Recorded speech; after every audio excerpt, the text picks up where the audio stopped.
president says the killing is over in Iran, but thousands are believed dead. We'll get the latest. Agree to disagree. The Danish leave red-faced about Greenland. The latest on the president's push north.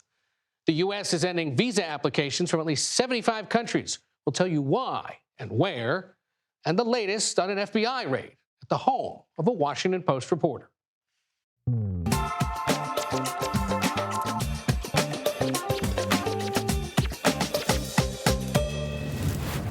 Hello, I'm Ed O'Keefe in today for Major Garrett in Washington. Welcome to the Takeout.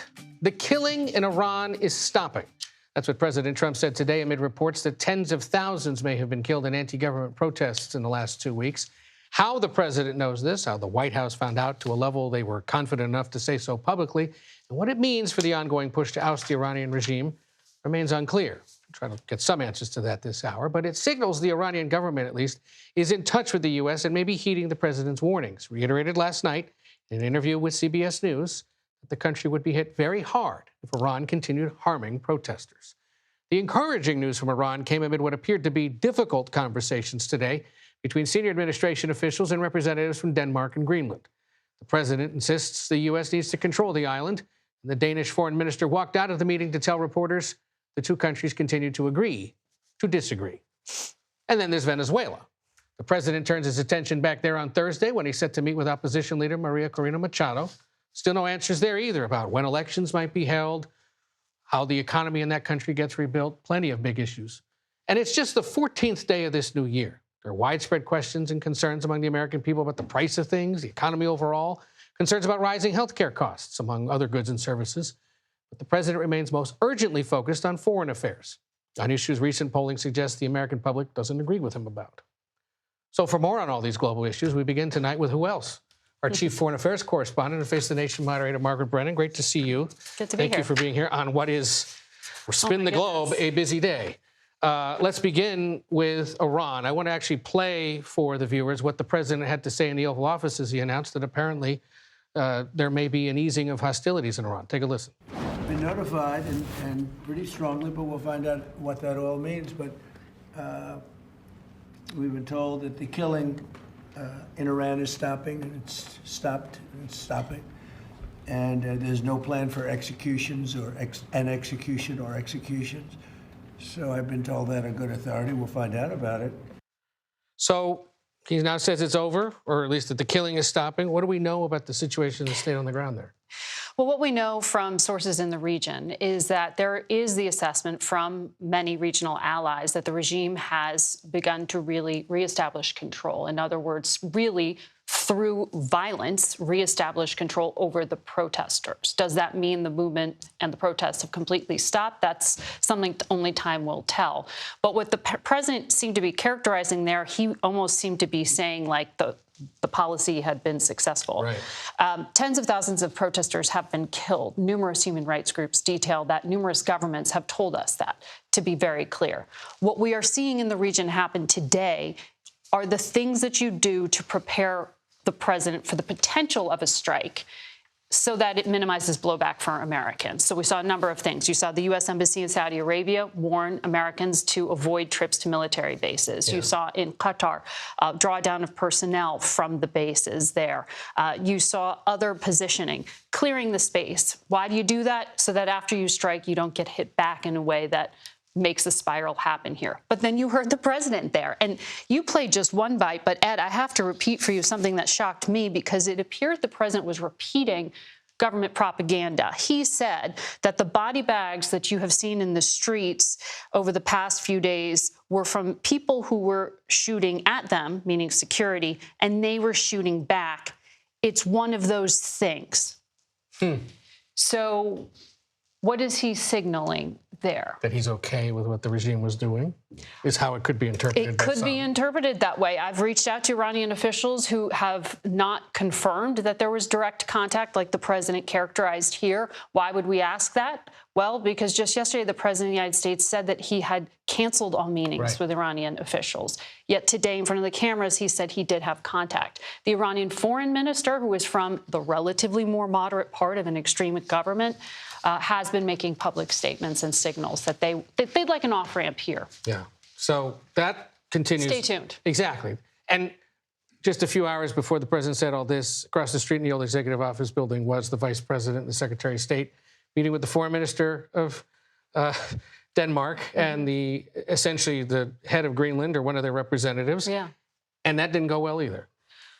Well, I mean, you know? in terms of the outcome in this press conference that was held, our allies in Denmark were trying to lower the temperature and very diplomatically say they didn't come to any agreements. They have a working group and they're going to agree to disagree. Why should you care about this? Well, I got to tell you, from European officials I've spoken to over the past few days, for Americans who dismiss this as just sort of tough talk from the president, it's not received that way by our closest of allies, who say this is yet another fracture in the relationship by speaking so aggressively about an ally, repeatedly so.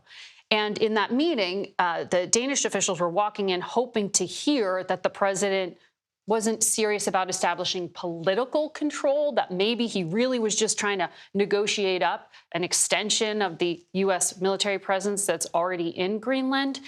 And I didn't hear those officials come out and say, we have been reassured that this was really just about a negotiation. No, it seemed pretty tenuous. The president told the New York Times that he needs ownership, not a lease, for psychological reasons. Yeah. So again, that one, working groups are a signal. It's far from over, and we'll keep talking. Exactly. We're gonna push off a decision here. And then there's talking tomorrow about Venezuela. About Venezuela, Ed, you know this because you were speaking with a member of the opposition. There are a number of Venezuelans in town right now. You are hearing about Maria Corina Machado, the Nobel Prize winner, who, by international accounts, including the government of the United States, her party won the outcome of the last election there, albeit an election that Maduro stole. The United States had recognized that. She's going into the Oval Office and expecting to meet with President Trump, also go to Capitol Hill. At the very same time, you have in town, for the first time, members of the regime, of the Maduro regime, albeit the regime minus Maduro. It's his entire, infrastructure that he set up. Their representatives are here trying to reestablish the old embassy in Georgetown, to reopen diplomatic contact. So while the United States is not technically recognizing and giving legitimacy to the Maduro government, now led by Delcy Rodriguez, they are making the plans to do so while they are meeting with the opposition leader. So we're talking to the regime that stole the election from the opposition leader, who will be meeting with the President of the United States tomorrow. And by the way, he spoke with the interim president, Delcy Rodriguez, yes, today. And he said, the president said it went really well. Right. So she said apparently productive and courteous. So this is this policy of the attempt here, they say, is to coerce Delcy Rodriguez and her government to do business, to open up, and to eventually transition to a democratic election.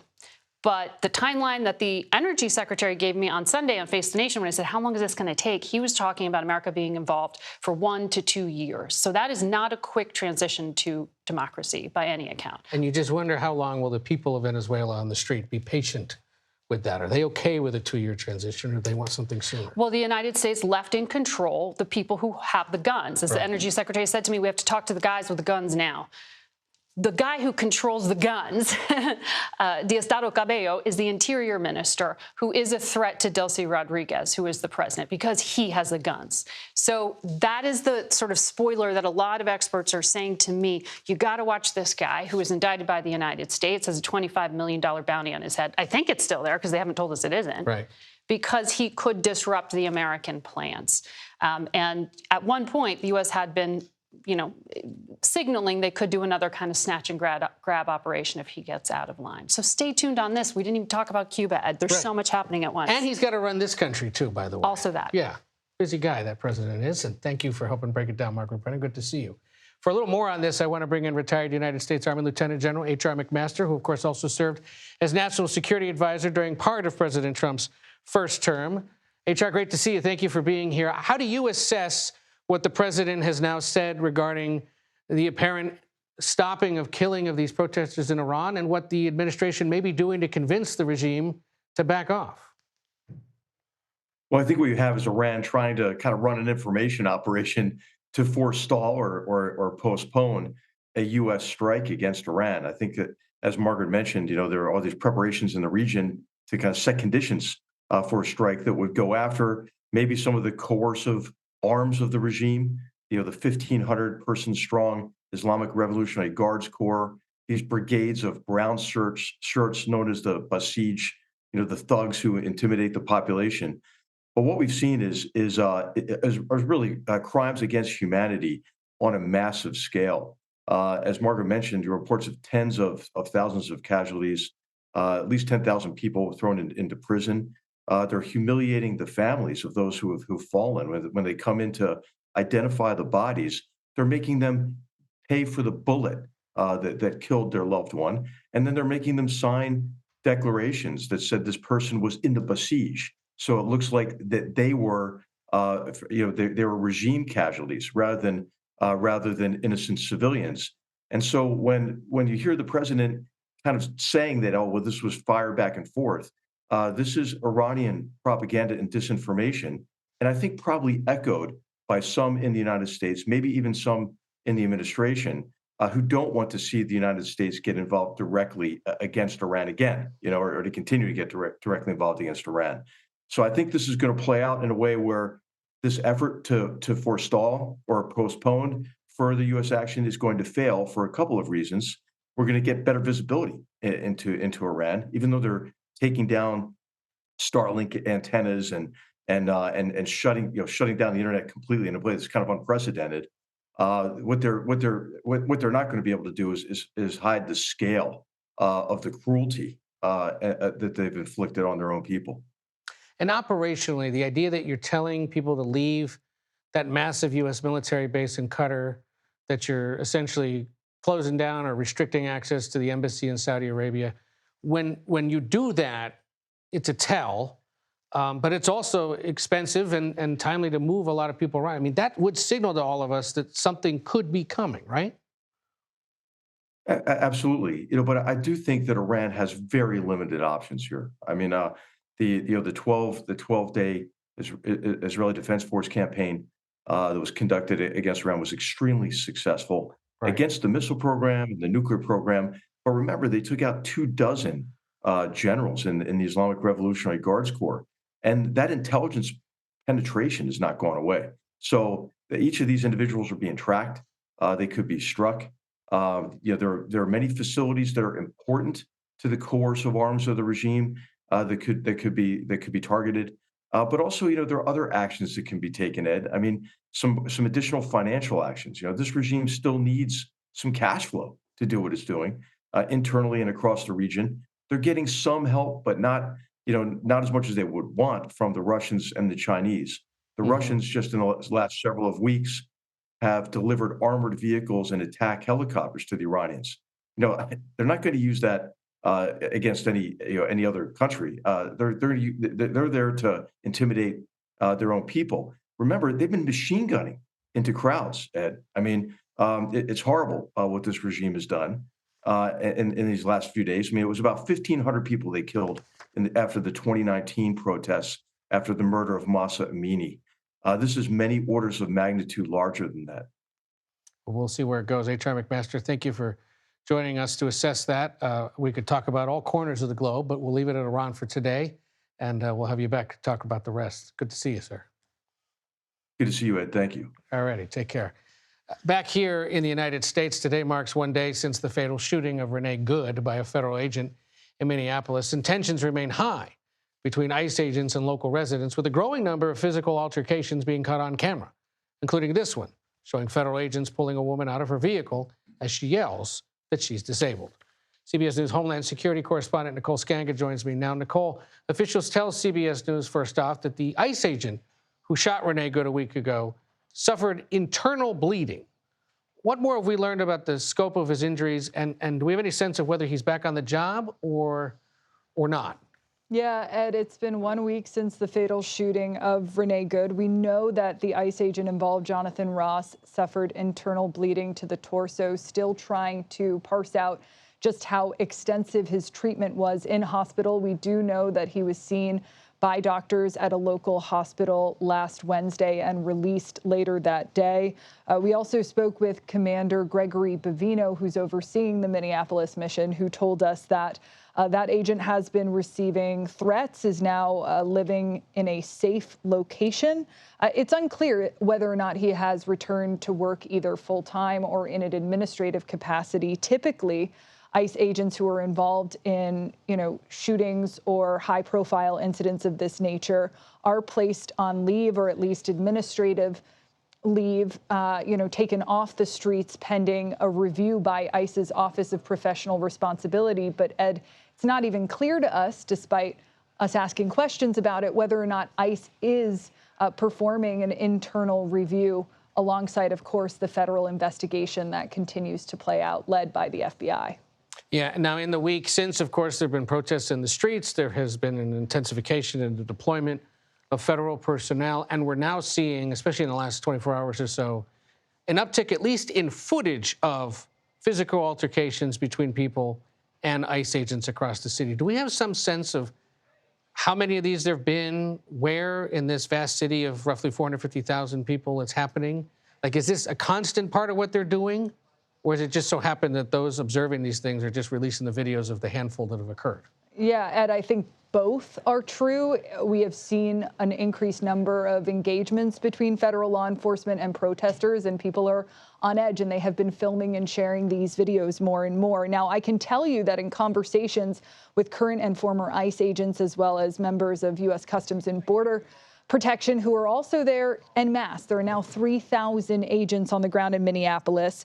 I'm being told that ICE personnel are being asked to do a different kind of job in the city of Minneapolis and in St. Paul, that they have sort of less training that prepares them for these mass sweeps. Usually ICE and CBP are used to more targeted law enforcement operations. They get in, they get out. What we are seeing play out in the streets of Minneapolis, in residential neighborhoods, but also in gas stations and restaurants, these sort of public displays of force where they might not have an arrest warrant, but instead are trying to sweep to see if they can pick up anyone or interrogate individuals on the street to determine whether or not they are here in the U.S. legally, puts both civilians and law enforcement at risk, because they are riskier operations that, again, these individuals are not trained for, even the ones who have a lot of training. I mean, the ICE agent here, Jonathan Ross, who was involved in last week's fatal shooting, was part of a special response team, had 288 hours of firearm training every year, and still was caught up in that confrontation. We also know that Minneapolis police have been challenged by all of this. In fact, we've learned that Minneapolis has spent over $2 million just in overtime. And keep in mind that federal agents truly outnumber local law enforcement on the ground. Yeah. There are over 3,000 federal agents, but just 600 members of the Minneapolis Police Department, Ed. And haven't you said that, like, the deployment in Minneapolis is, like, several times more than you'd see in an actual border state like Arizona? It's true that in a border state like Arizona, you would have maybe 400 HSI agents, Homeland Security investigations, and we're seeing more of that in Minneapolis. But frankly, Ed, this is the largest deployment of DHS agents, not just under the Trump administration, but in history. So this is massive. All right. Homeland Security. You're not the Homeland Security Secretary. You're the Homeland Security correspondent. Nicole Skagga, thank you so much for joining us with all that. I appreciate it. You got it. And then there's this. The FBI searched the Alexandria, Virginia home of a Washington Post reporter in connection to a classified documents investigation. The search was at the residence of Hannah Natanson, who covers the federal workforce. The investigation involves a Pentagon contractor accused of sharing classified information. CBS News justice correspondent, not head of the Justice Department, he covers the Not yet. Scott McFarlane. We all have ambitions. This is kind of the nightmare scenario, I would think, for a lot of us who cover government agencies, who may come in contact with sensitive or classified information that people want to share. We know the reporter isn't the target of the investigation, but what more do we know about today's raid? We know who the target is. It's Aurelio Perez, a man from Maryland who's charged with unlawful retention of defense information. He goes before a judge tomorrow at the federal court in Baltimore. The charging documents in his case indicate that he was a government contractor, has been a government contractor, and was looking at and holding some information that is classified he's not to have. We know this search was in relation to that investigation. The Department of Justice has called this search on this reporter's home righteous. The Secretary of Defense even championed it, saying it was a great thing to protect the war fighters of America. But what connection she has to Aurelio Perez and what Aurelio Perez was looking at is far from clear. We hope to hear some of that tomorrow when Perez faces a judge. And in the past, usually what would happen here is the government would go to the judge and say, we'd like to talk to this reporter, or we'd like to get information from this reporter because we know this reporter was in touch with the person who's been arrested, or we think they were. Mm-hmm. A judge would then have to issue, there'd be that argument, and the Washington Post or whatever news outlet would probably step in and say, no, First Amendment covers the reporter's right to do this. You don't do that. Instead, they just willy-nilly showed up, surprised her, and grabbed her phone, it looks like. In the previous administration, there were regulations in place at the Department of Justice to prevent just this from happening, that there were certain thresholds that had to be overcome and a process that had to be undertaken before you could try to execute a search on a journalist's home because of all the protections that journalists expect and that people expect journalists to have. So those regulations have been eroded, if not completely deleted, during the Trump administration, according to a source who worked for the Biden administration's Department of Justice. But there are also these expectations, Ed, that you would have to go through certain hoops first before the provocative step of searching a journalist's home, taking his or her professional computer, his or her personal computer and phone and wristwatch device, all of which were done here. But the Department of Justice has been unequivocal. They say this was righteous and necessary, and they're happy it's been done. Righteous is the interesting use of that word. I wonder what the judge will think when that's all held up. Scott McFarland, thank you for being here. Lots, of course, on your beat, but we'll leave it at that for today. And if you haven't read Hannah Nathanson's reporting, you should go take a look at it because it is solid stuff. Still to come, as unrest continues to rattle Minnesota, House Democrats are pushing for the impeachment of Homeland Security Secretary Kristi Noem. The number of lawmakers supporting the move now tops 70. Next, I'll ask Democratic Congressman Mike Levin of California if he's on board. Plus, his take on everything from Venezuela to Greenland. And the U.S. freezes all visa processing for 1/3 of the world's countries. Why the Trump administration says people from 75 of those countries aren't welcome here.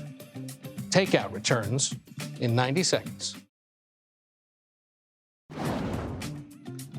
Welcome back to the Takeout. House Democrats have introduced articles of impeachment against Homeland Security Secretary Kristi Noem. While Democrats are criticizing her handling of the deadly Minnesota ICE shooting, the accusations focus on other aspects of Noem's tenure. That includes obstructing Congress. Democrats say lawmakers were denied entry into DHS facilities, for example. We are joined now by Democratic Congressman Mike Levin from California. Sir, good to see you. Thank you so much for being here. Are you one of those Democrats on board with this push to impeach the Homeland Security Secretary? No, Ed, and I will tell you this. I think that timing is really important, and there's no question that Kristi Noem has engaged in all sorts of activities that need to be investigated. She needs to be held to account for all of it, as do others in the administration.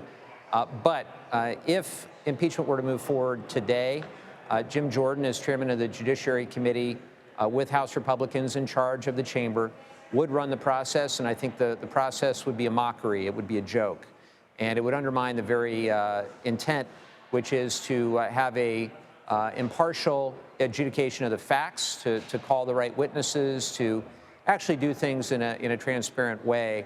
But I am encouraged that Jamie Raskin, who's the ranking member and a champion of the Constitution and the rule of law, if we're so fortunate for House Democrats to be in the majority in the next Congress, then Jamie Raskin would be chairman of the committee, and I think at that point we can have a discussion about the types of an investigation that would need to proceed to determine whether an impeachment inquiry is warranted at that time. That's my perspective, Ed, not just as it pertains to Noem, but anybody in the Trump administration. And I voted for impeachment twice when Donald Trump was president the first time, but we have to be very mindful of both the timing and what the actual process would look like.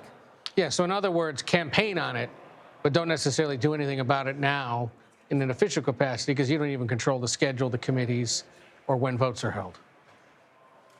Well, I have no intention of even campaigning. I think I will talk about the facts as they are, but campaigning on impeachment itself for its own sake, I don't think is how I'll be campaigning. I'll be talking about costs, health care, and corruption. I'll certainly be addressing some of what Kristi Noem is doing in her role as DHS secretary. I think she's far exceeding the original intent when ICE was created after 9/11 for national security and for public safety. And look, both of those I think are very important and necessary objectives. But what we're seeing now from ICE is something far different. We're seeing really carrying out Stephen Miller's mass deportation agenda, something that is harming families all across this country, many of whom have committed no crime other than the status of their documentation. And in many cases, that isn't even the case. We're now seeing American citizens being looped in and wrapped into this whole objective. I think most Americans reject the mass deportation campaign, Ed. I certainly do. Polling would suggest that things are trending in that direction for sure. Part of the reason we wanted you here this week is you've introduced new legislation to prevent taxpayer dollars from reimbursing oil companies in Venezuela. Why do you think that's necessary?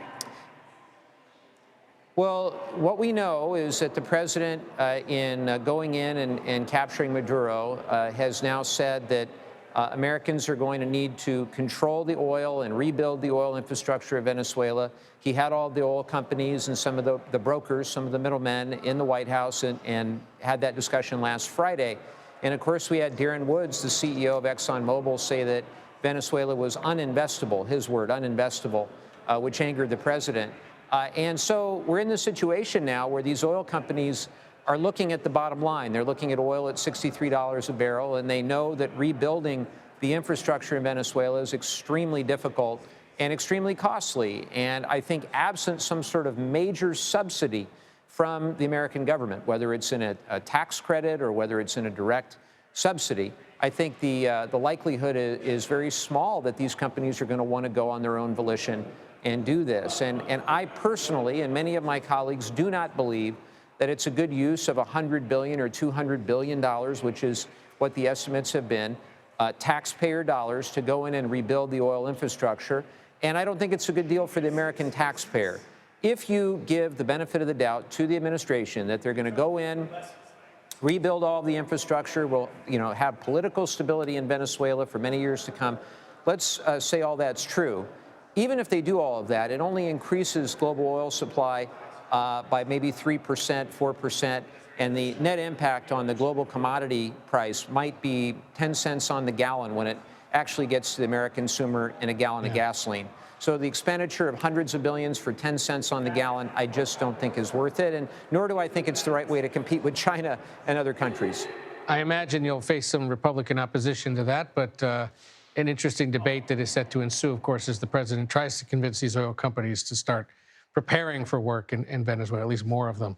While we have you, I actually would be remiss to not ask you to weigh in on this roiling debate back home in California over the possible tax on billionaires. Governor Newsom himself has now said he's against this out of the concern it could drive business out of the state. Others, certainly progressives in the state, some of the labor unions are pushing for this. Where does Congressman Levin come down on that issue? Well, I think we need a fair tax code, not just in California, but across the country as a whole. And I think that the steps that the Trump administration and the House and Senate Republicans took with the big, not so beautiful bill earlier this summer, ultimately creates a less fair system where those at the top are not paying their fair share, and the burden ultimately will go on those in the middle class, lower middle class. I want to see a system where we get back to, just some basic fairness, where those at the top are paying their fair share. And then in terms of what California is doing, I haven't studied that specific bill or initiative, but what I will say is I think the bigger problem in California is the volatility of so much of our tax base being from the income taxes, and that's as a result of Prop 13. Prop 13, of course, locks in those property taxes, and there's pro and con to it, but it really has created a structure in California where you have these wild swings, the state running huge surpluses or huge deficits, and I want to see us get to stability in California and run a balanced budget, just as I want to see the United States stop borrowing mountains of debt every single year from China and from other countries. If we really wanted global competition with China and with other major nations, I think, Ed, one of the things we have to do is stop borrowing so much darn money. We're going to hit $40 trillion and we run 1.5, 1.6 trillion a year. I'm on appropriations, so this is a labor of love for me to get the United States back to trying to balance its books. All right. Well, we'll see, because it's not gone yet, but obviously some pretty strong opposition is from the governor and from some others, and others who say it should be on the ballot. We'll see. Congressman Mike Levin, thank you so much for joining us. Come see us down the street here in person at some point, and we'll talk to you soon. You got it, Ed. You got it. Good to be with you. Thank you.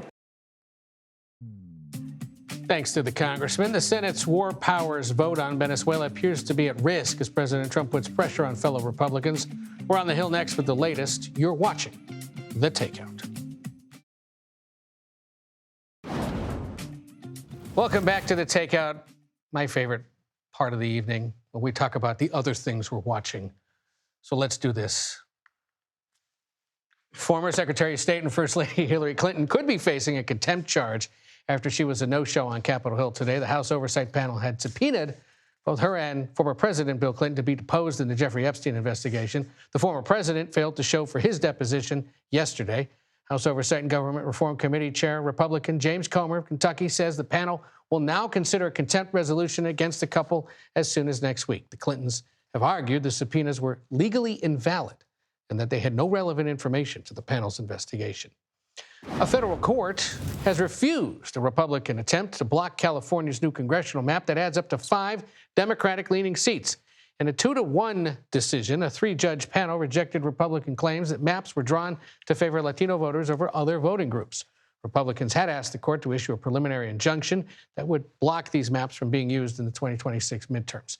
The case is expected to ultimately get to the Supreme Court. CBS News has confirmed that U.S.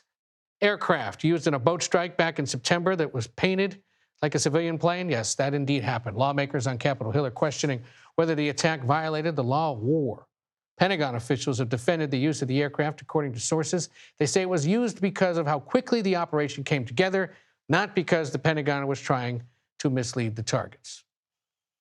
And you are looking live at the Senate floor, where lawmakers are preparing to vote on a resolution that would limit President Trump's military action in Venezuela. It initially appeared enough Republicans were ready to support the bill, but now it's expected to fail. And Torian Small joins us from Capitol Hill with an explanation as to why that may be. Torian, walk us through this. The motion to advance to final consideration of this bill, a key procedural hurdle, as they say in print, passed last week, 52 votes, which meant 5 Republicans were joining the Democrats. Now it sounds like at least some of those Republicans are going to vote with GOP leadership to set this aside for now, at least. Not necessarily kill it, but stuff it in a drawer somewhere until a later day. Yeah, I mean, let's go back to that initial vote. The reason why this only required a simple majority is because this war powers resolution was fallen or put under the category of a privileged resolution, meaning that it only required a simple majority. Now we're seeing that there's this effort by Republican leadership, in addition to helping the president and to sway the minds of those 5 Republicans, to put forth a point of order that would change that designation from a privilege point. The leader and John Thune saying that the reason why for this change in his mind is because there are no ongoing hostilities. Senator Josh Hawley was one of those 5 who was quite surprising in his support for that resolution with Democrats. The reason why is because he said he wanted this to be a prospective move. He didn't want the administration to move forward, even though he supported the president's previous actions. He didn't want it to move forward with even more hostilities without the approval of Congress. He told us during this week that he's had conversations with the president and members of the administration. They gave him guarantees that there will be no boots on the ground in Venezuela. That is enough in his mind to support this point of order. The problem, though, is they'll need to get one other Republican that previously defected from the party to change their minds. That could be Senator Todd Young, the Republican from Indiana. He was also a part of the president's tirade saying that he needs to be primaried for deciding to vote with Democrats on that. Whether or not he changes his mind, we'll be watching to see once that vote finally does happen on the floor, Ed. I think we have a look at the 5 Republicans who voted with the Democrats there. You mentioned Todd Young of Indiana, Josh Hawley of Missouri, with Susan Collins of Maine. There they are. Lisa Murkowski of Alaska, and Rand Paul of Kentucky, who was on the Senate floor a few minutes ago, urging everyone to hold firm to the votes they took last week and allow this resolution to be passed at some point. So they're going to potentially here tonight now vote to table this, put it aside. It could be revived, though, at a later point, right? Right, it could. And then there's also this parallel effort happening in the House. Representative McGovern and Republican Thomas Massie of Kentucky put forth a bipartisan war powers resolution. If that gets enough bipartisan momentum, that could also go the way of this. That would require a simple majority, so the ball will be back in the Senate's court. But ultimately, though, it appears Republican leadership on the Senate side is trying to increase that threshold to make it harder for Democrats to get their way over the president. Listen, bipartisan lawmakers on both sides of the chamber had to express their concern with the president not seeking congressional authorization, but also not informing them. There was a moment right after the capture of Maduro that Senator Susan Collins of Maine said that she was quite frustrated that she heard about it belatedly. She said that lawmakers should always be in the know, even if the concern from the administration is about potential leaks. We'll see where that goes from here. But again, we're still watching Senator Todd Young. He'll be a key vote in whether or not Republicans will be successful in their efforts to table this for now, Ed. All right. Torian Small helping us with the Senate floor play-by-play tonight. We thank you, sir. We'll be monitoring that vote. Maybe they'll air the Senate vote on the CBS News 24/7 second stream, The Deuce. We'll see. You should check it out if you can toggle over in that direction if you're interested, folks. One other thing we want to talk about in a completely different realm, but an important one. The U.S. has suspended all immigrant visa processing for 75 countries, including Afghanistan, Somalia, and Russia. The State Department says people from these countries would be a strain on American public resources. Camila Montoya Galvez follows all things immigration for CBS News, and he joins us now from New York. Camila, good to see you. It's been a while. What does the Trump administration mean by straining public resources? Just to level set, Ed, the Trump administration is yet again moving to restrict legal immigration as part of this broad crackdown on the immigration system. As you mentioned, this pause affects immigrant visas requested by nationals of 75 countries around the globe. That affects roughly 38% of all countries across the globe. It's a really significant restriction on legal immigration. And the premise here, according to the Trump administration, is to re-examine immigration procedures, Ed, to ensure that the U.S. can properly and adequately prevent and bar the entry of immigrants who would come here to the U.S. permanently to move here on a permanent basis if they are likely to become what is known as a public charge or an economic burden on the country, meaning that they are likely to receive welfare or other public assistance to basically survive here in the country. Importantly, this only applies to people who are looking to move here permanently on immigrant visas after they are sponsored by American citizen relatives or employers. It does not apply to temporary visas requested by tourists, for example, or travelers on a short-term basis. But the list of countries is vast and includes some notable inclusions, including Brazil, Colombia, Cuba, Egypt, Guatemala, Pakistan, Somalia, Senegal, Ed. It is set to take effect next week. And it is a vivid reminder, Ed, that while the Trump administration has launched this high-profile crackdown on illegal immigration across the country with major raids in major U.S. cities, it is also simultaneously moving to sharply restrict legal immigration, including by suspending refugee admissions and issuing that travel ban that affects 39 countries across the globe. So when they tell people to go back to their home countries and apply, get in line in essence, and if they want to move here permanently, it appears they're suspending those lines in 75 countries tonight. For many countries, yes, that is the case, Ed. And you made an important point there. This does not apply to short-term visitors. So if you're coming for the World Cup later this year, or you want to come for the Olympics in 2028, you'd be able to apply for those short-term visas. It's if you want to move here permanently and you're sponsored by somebody, those lines are suspended. Unless your country is included in that so-called travel ban. Yeah. Correct. All right. Yeah. Camila Montoya Galvez out of New York for us tonight. Thank you, sir.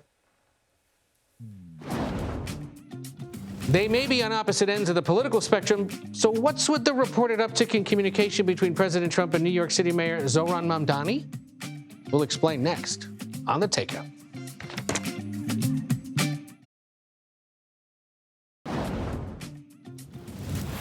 Oh, hello again. Florida's Lieutenant Governor Jay Collins has jumped into a now crowded primary for governor in the Sunshine State. Current Florida Governor Ron DeSantis chose Collins to serve in his administration a few months ago, but has not made an endorsement in the race. President Trump is backing the presumed frontrunner, the Congressman Byron Donalds. Let's bring in our political panel. Kendra Barkov-Lamy is a Democratic strategist and former spokesperson for then Vice President Biden. Justin Safey is a Republican strategist and former senior policy advisor to Governor Jeb Bush, and knows a thing or two about what goes on down in Florida. So we'll start with you. It got more crowded. In part, why did it get more crowded? This has something to do with the current governor, right? Well, it's really interesting because Byron Donalds has the endorsement of President Trump. Right. In any Republican primary in any state in the country, if you have President Trump's endorsement, you have a pretty good chance of winning. Not to mention that Florida is President Trump's home state. Yeah. It's his home state. So I think what's happening here is you have Governor DeSantis, who ran in the Republican primary against President Trump in 2024. In case you forgot. This is his lieutenant governor who now has jumped in the race. Governor DeSantis hasn't endorsed, but the Florida Republicans are seeing this as a DeSantis versus Trump battle. Because that's how it's being perceived. Originally, it was that his wife was going to run, right? That was the talk about 6 months ago. That's not happening. That's not. So now he's putting up his LG. Right. Well, we don't know if he's putting it up, but certainly his lieutenant governor, his handpicked lieutenant governor, is now in the race. Okay, so they're not going to go quietly without a fight. Meanwhile, there are Democrats in Florida still. Should they bother competing? Well, look, they have a new mayor, and she's a Democrat. In Miami. It's in Miami, correct. And that's a big deal for the first time in a while. But Democrats had huge wins in New Jersey and in Virginia. And, I think that we have a long way to go, obviously. But those wins, I think, should tell the country something, that there's starting to be a swing and a shift amongst the voters. I come back to this issue of the Clintons and Congress, because it's one of those that's sort of like simmering in the back of your stove, but has the potential to really blow up in a few days. The idea that Congress would hold a former president and first lady, who also happens to be a former secretary of state, in contempt. On the list of things we haven't done before, that's on there now. Smart politics for Republicans to bother with this? Smart politics for Democrats to stand by the Clintons? Well, I don't know. I mean, from my perspective, I don't know that Republicans talking about Jeffrey Epstein or even Democrats talking about Jeffrey Epstein, I'm not sure there's a win for anybody in that conversation. So I'm a little skeptical on that. It's sort of a misplaced priorities issue, perhaps, well, I would with everything say, else going on. From my perspective, it's such a huge distraction. We have really significant issues in Latin America, with China, with the war going on in Europe right now, the Middle East. There's a lot of bigger issues, not to mention the economy, which is the number one issue for voters in terms of affordability and the cost of living. So there's a lot bigger issues that I think Republicans, especially as they're going into an off-year election cycle and the midterms, need to be focusing on. But should Democrats stand by the Clintons? Well, look, the Justice Department had an obligation to release a lot of documents that they are not releasing. The survivors of Jeffrey Epstein have every right to know exactly what went on, how it went on. This is human trafficking at its worst. It's sex trafficking, it's human trafficking. Frankly, if former President Clinton knows anything at all, he should do something that's right for the survivors, and he should go and talk to the committee and explain, I don't know anything, but I'm here in good faith on behalf of survivors to show what I do or do not know. So you'd like to see him show up? I think it would be the right thing for survivors to do. Because many Democrats are staying away from this right now, saying you gave 7 of the 8 other people you subpoenaed a chance to issue a written statement. Why are you dragging the Clintons in? You'd say, why not? I think the Justice Department has an obligation to release all of these documents, which they have not done. Right. First and foremost, had they done that months and months and months and months and months ago, we would not be where we are right now. You're right. Democrats should be also talking about affordability, because Donald Trump has not done anything. Their gas prices may be down, but everything else is still up, and that's what we should be hammering it all the time.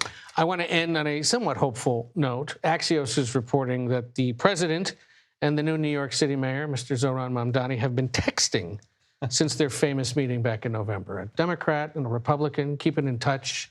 It appears in at least a friendly and productive way. If this was let loose, it would presume that perhaps things are going well. What do we make of this? Well, there's that old saying, politics makes strange bedfellows. Yeah. And I think a lot of people were surprised when the new mayor of New York, Mamdani, came to the White House and met with President Trump in the Oval Office, and they had a pretty good meeting. But I think it's smart for both of them, honestly, to have a relationship. Donald Trump used to live in New York City. He made his career there in New York City. He still has an interest, even though he's a Florida resident now. He still has an interest in what goes on in New York. I think he wants to be influential with the new mayor, and smart for the new mayor to try to have a good relationship with the president of the United States. He's going to be in office for 3 more years. I mean, this is kind of the way it used to be. Democrats and Republicans would talk to each other. What's I think a lot of people it should be politics. You should talk to people on the other side of the aisle. You should have a relationship. And the mayor of New York is really smart, and he gets it, and he understands that if he does have this relationship, maybe the president won't send, ICE into his city and start doing what they are doing in Minnesota, is what we're seeing kind of play out. All right. Well, maybe the lesson is if there's someone you disagree with at home, text him tonight and say hi. If your phone's working. If your phone is working, that's right. Did you hear that, Verizon? Maybe you didn't. Justin Safik and Rebecca Lamy, thank you both for being here. We appreciate it. Thank you. That does it for the Takeout for today. I'm Ed O'Keefe. Major Garrett is still playing baseball out west. He'll be back on Friday. I'll be here tomorrow. And the Daily Report is coming up next.